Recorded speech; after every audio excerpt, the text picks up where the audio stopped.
So let's bring in retired four-star General Jack Keane, former Army Vice Chief of Staff, now Chairman of the Institute for the Study of War, and Fox News Senior Strategic Analyst. Great to have you here, General.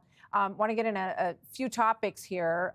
The first one off the bat, your reaction to these unmanned drones, reports that 30 of them were flying behind a Coast Guard vessel off the coast of New Jersey.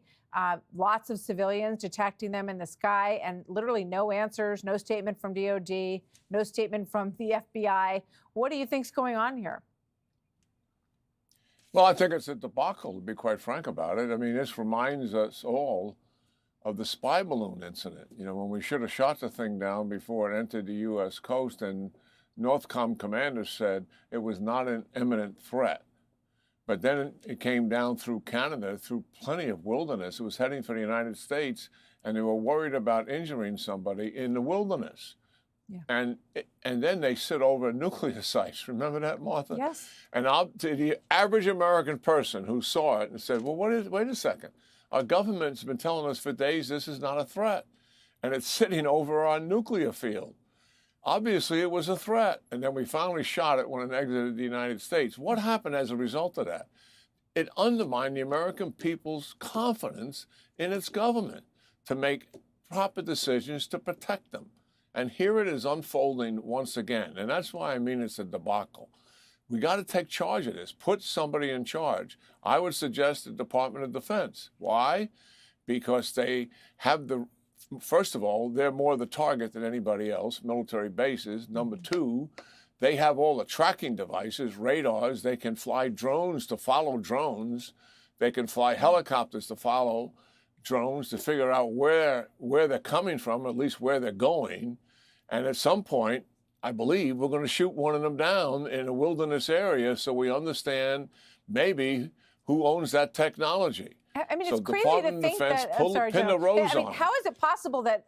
Do you believe all that stuff is already happening? That they're following these things, that they're tracking them, that they maybe have shot one down, or are they just? It doesn't feel like that's happening. What's your take? Because you watch all of these things behind the scenes very closely.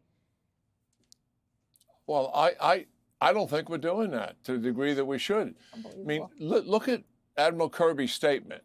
He said many of these sightings are actually manned aircraft. Yeah, well, does how that do they mean know that? most? And then what about those who are not in the definition of many? So those, I guess, were the drones. Well, how many of them were drones as opposed to manned aircraft? And what did we do about those drones that flew over?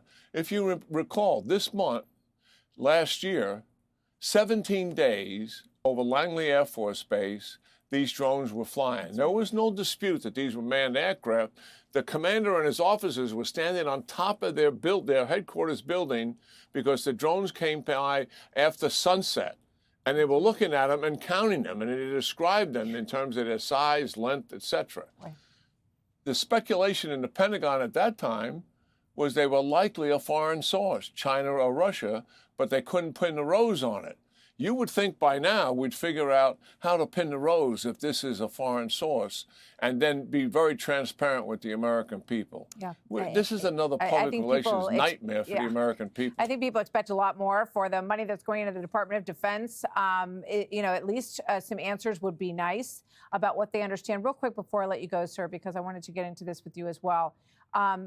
We know that the incoming president posted that he wanted to see the hostages released, 3 Americans believed to be alive, before January 20th, or there would be all hell to pay in the Middle East for those in charge who perpetrated these atrocities against humanity.